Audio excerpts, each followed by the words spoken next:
apparently my keyboard sounds awful, so let's try out some other switches. So the first ones are these ACO Crystal Blue linear switches. And we also have this ACO Cream Blue Pro tactile switches.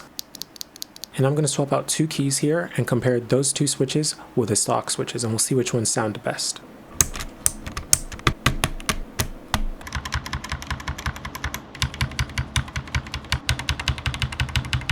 And I've got a set of these other blue keycaps, so I'm going to give those a try as well.